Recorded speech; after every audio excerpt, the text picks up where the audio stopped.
watching the award-winning GHS-TV, a nationally recognized student television station.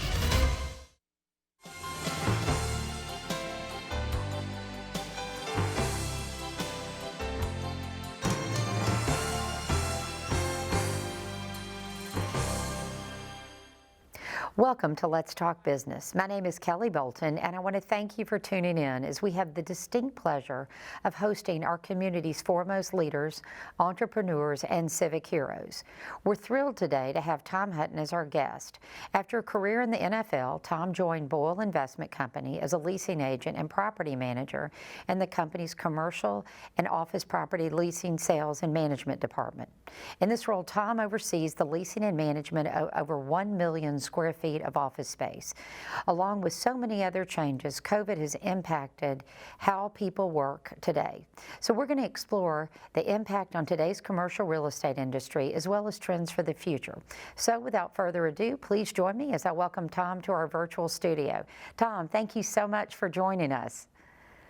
Kelly, thanks for having me. Well, it's a whole new world. I sit here in a studio with students wearing a mask, and you're on a camera, socially distanced, but technology has made it possible, so thank you for doing this. You know, one of the first things I wanted to ask you is obviously the elephant in the room. I'm sitting here in a mask, and we're in the midst of a pandemic, and I would have normally started out just by saying, what have you seen in changes in the commercial real estate industry over the last 20 years? But it takes on a whole new level of meaning as we live and work in this COVID world. So maybe you could kind of take us on a little journey over what's happened in the last 20 years in commercial real estate, kind of bring us up to where we are today. Yeah, so I've been with Boyle for 20 years. Before that, like you said, I played some professional football, which is a little bit different than leasing and developing office space. Memphis is a fairly stable market. We own, lease, and manage about 4 million square feet of office space here in Memphis and another 4 million in Nashville. You know, Memphis has been a fairly stable market. We opened our office in Nashville in 2001, and it's been a very, very vibrant market up until, you know, COVID hit. COVID has changed pretty much everything as it relates to office buildings. The way we clean spaces. I can imagine. It's, of course, we're receiving all of our rents. Our occupancies over that 8 million square feet, we're probably north of 90% occupied. Oh, that's phenomenal. That's people paying rent. But I would say as far as physically occupied, closer to the 45 to 55% occupancy range. Mm-hmm. A lot of our local tenants, law firms, people like us at Boyle, we've been in the office, but it's taken a while for others to come back, and many of our corporate tenants won't be back until next year. People like International Paper, FedEx, Pfizer. Pfizer leases 65,000 square feet from us, and they only have, you know, 30 people in the office right now. Wow. So it's frustrating for us, but we're doing everything we can from a landlord perspective to be as helpful as we can to those tenants that we have. We also have corporate tenants in Nashville, and they're seeing the same thing there. We've got our own team dedicated to Nashville, and you know, we compare notes often. So it's been a very interesting time. It has, I'm sure. I mean, if you looked back when you left the NFL and joined the commercial real estate world, if you would have thought the discussions would be around, you know, cleaning protocol to bring tenants back into a building, we would have never dreamed it would have happened. You know, and you talking about the corporate world. I'm with Merrill Lynch Bank of America, is where I work, and you know, you're actually one of our new tenants. Yes, I know, and we do. We love it. Y'all have done such a fabulous job, and it's been interesting as we've had to roll out, you know, our return to work. And, you know, it's different when you're at home working versus when you're in the office. And I think at the beginning of the pandemic, we didn't really understand what was spreading the virus. And, you know, there was a fear, is it air, is it touch, and how long does it live on surfaces and all that sort of thing. And I remember back in the very beginning, people were kind of poo-pooing it. And then it was, oh, this is real. And then it was by air, you know, air purifiers or, you know, hand sanitizer. And I went to my office today to have a meeting, and I had a fresh new supply of masks on my desk and hand sanitizer and antibacterial wipes. And I walked through, you know, all of this, don't touch this, you can touch this kind of signage. And it's just a whole new world. So in thinking about like the cleaning and that sort of thing, what kind of things are y'all doing to make your tenants feel better about being in the work environment? I think we've experienced with every cleaning product under the sun from when this first started. And, you know, if certain tenants want, if say a tenant had somebody that had COVID, we have the ability and we have the vendors that know how to clean spaces the right ways to disinfects the virus. And that's something that we can provide to them if that's what they want. That's interesting. So Tom, are you saying if I called and said I found out my work colleague had COVID, the normal protocol was a lot of you shut down, you go home, and you may not come back for a week, or you may not come back, you know, and I know now the rules change because of what the CDC is saying about whether you're vaccinated or not vaccinated. But originally, when we didn't have some of those rules, it was how long is it going to live in the air? So you're saying I could call you and say, my work colleague had COVID, and you would send in a team, and what would they do? They would professionally, they would be a deep clean, and they would come in and I mean, spray just about every surface there is. And I mean, it's very extensive cleaning, much more than what they typically do in an 8 to 5 day right. in a multi-tenant office building. Right. And we, you know, when this began, we had, you know, our own sprayers that we'd get our maintenance guys to go, would try to spray and disinfect the common areas of buildings. Right. I mean, we took it very seriously because we really didn't know the extent of how bad it was and how long it would last. And then it eased up a little bit, and then with the Delta variant, it sort of come back. And right. Now everybody, or most people, wearing masks if you're, especially in areas with other people. Right. I'm in my private office right now, but right. You know, we're taking it as serious as we can. So well, I will tell you, as a person that works in corporate America and in buildings that you take care of, we thank you for it. I remember one of the first times when we had, you know, we were working in COVID. I remember being up there, and all of a sudden people came in, and it was almost like hazmat suits, and they were running around with huge sprayers. I mean, it kind of looked like something from back in the days of Ghostbusters. So it was great. But we're going to pause, Tom, for just a short break, and then we're going to come back. So just one moment. Okay. Thank you very much for joining us for this, Tom. We've talked with Tom, and if you'll please stick around, we'll continue our discussion about the commercial real estate market and what's happening in this new COVID world.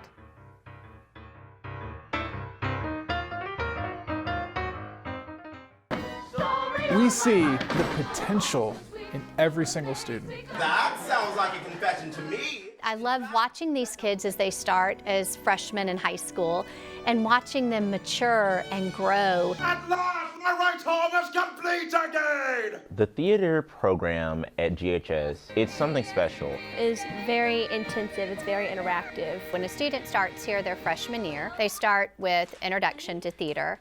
And after that year, they have a choice to either go into acting or technical theater.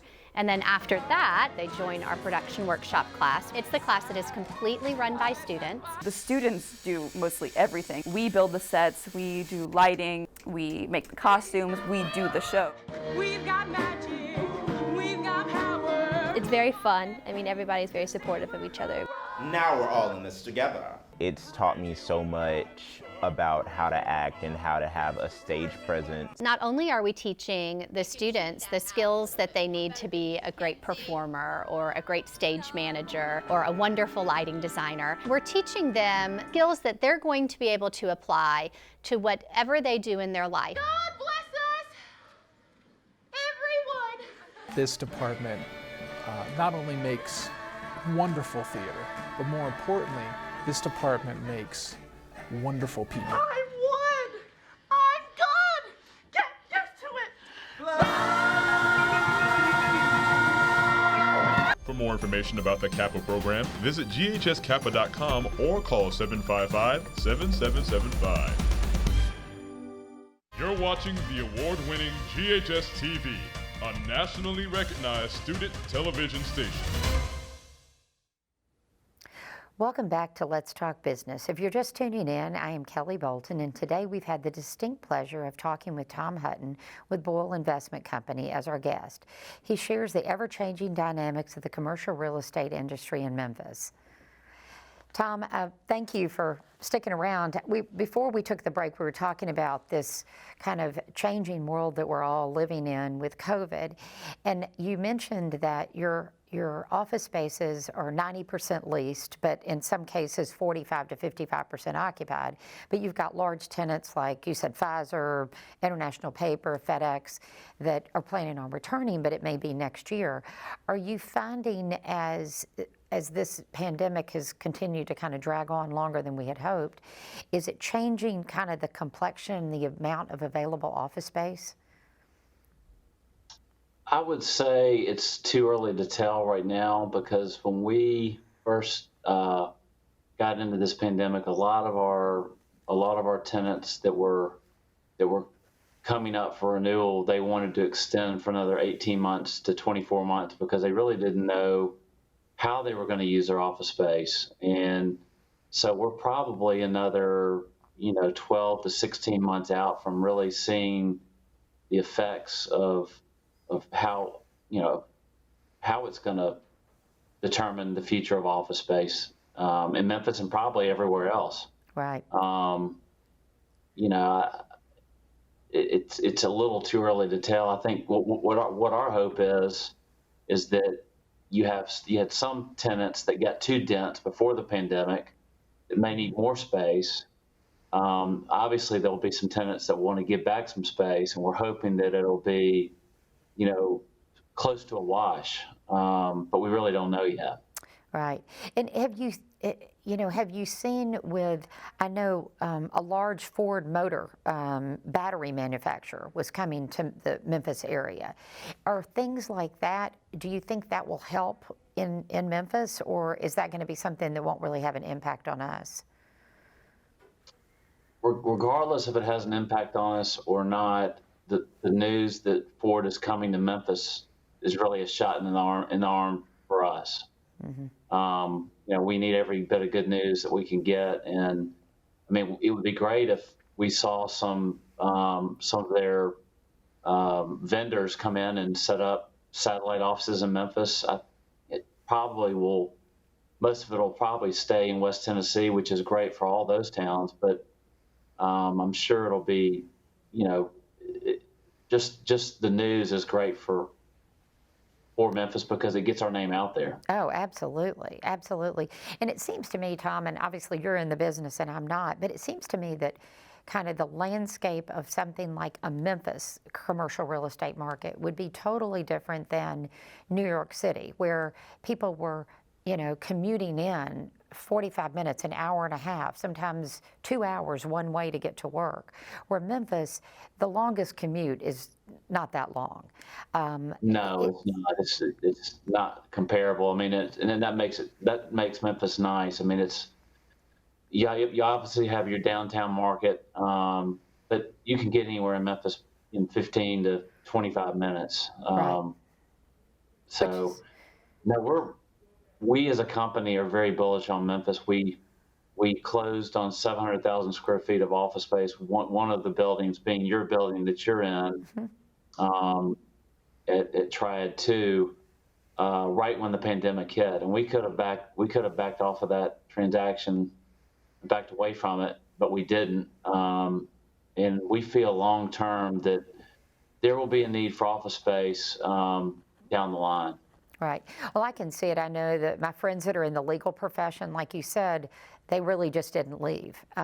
It seems to me, and Tom, maybe you can tell me better, but those that are in more professional environments where there is a lot of people using private offices and a few people in cubicles, those people have seemed to return to work, but it's the people that were in more open air, fully cubicle kind of driven, maybe even call centers that have kind of made it, they're not going back as quick. You know, the Amazons, That's the Googles, correct. that sort of thing. Yeah, and then a lot of your bond shops, you know, that were in on open trading floors. A lot of those guys aren't back yet, but they are coming back slowly. So that's exactly correct. Well, are you getting requests? All the law firms. Yeah, all the law firms. I didn't mean to interrupt you. The law firms are back, right? Well, Yeah, they're all back. They have been back. are you getting requests for any build out of spaces for people to, you know, to say, look, we need some more private space, or cubicle walls, we need them taller. Are you getting any requests like that? Not really. Not that I'm aware of. I mean, we've got a number of different projects that we're working on tenant build outs for right now, and nothing specific to that effect, but well, is there now, is there a demand for different type of office space? People that are coming to you and saying, my lease is up, I want to lease a new space, or maybe somebody new coming into Memphis. Has COVID changed what people are looking for, or is it still the same thing? I think it may. That still may be too early to tell. We have not seen a different. You know, there's certain tenants that do want open collaborative spaces, and then there are also those that want a mixture of open cubicles and private offices. And now that's just Memphis, and Nashville's pretty much the same way. I don't know. It may be different in larger markets like New York and Chicago and Atlanta, but we have not seen a difference yet. Well, that's good to know. I was being in the corporate world and having been in it for 34 years and only actually occupied 2 buildings during my entire career in Memphis. It was very strange to see all of a sudden the parking lots empty, but I noticed one of the buildings that was right near us, it was much more occupied than our building was initially, because it had a lot of people like law firms and that sort of thing. So, right. You know, so it definitely has changed. Yeah, I mean, I think, you know, there will be some changes, but I do feel like that most companies need collaboration. And I think and this is just my opinion, I think it's tough to really collaborate. I mean, you can collaborate on Zoom calls, but right. I feel like it's a different level when you're in person with somebody else. I totally That's the way we agree. feel. I totally agree. Well, we're going to hold that thought.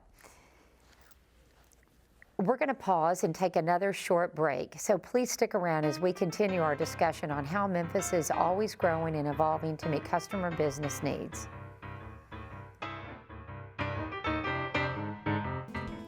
Art is really an expression of the self. If you look at a piece of art, you can see the artist within it. All just really depends on what I feel like doing at the time. I generally have different ideas every day. I really get excited when my students come up to me with unique ideas that I've not heard of. You can't let everybody tell you who you are or what your art is or how to be what you want to be. I really let the students go according to how they're progressing, and I try to give them as much as they're able to handle. Well, I like drawing a lot, and I like painting, and I like being able to improve my skill and show people my art. I try to get them to think creatively. I think that's one of the few things that we as teachers really need to try to push with our students. I can't sing. I can't act either, but I can do art, so that's why I chose art. For more information about the CAPA program, visit ghscapa.com or call 755-7775.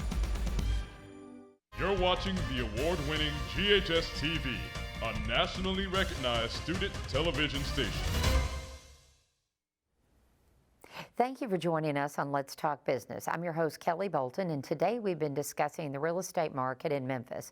And we're honored to have with us Tom Hutton with Boyle Investment Company as our guest to share the trends in the commercial real estate industry via camera as we conduct this socially distanced interview.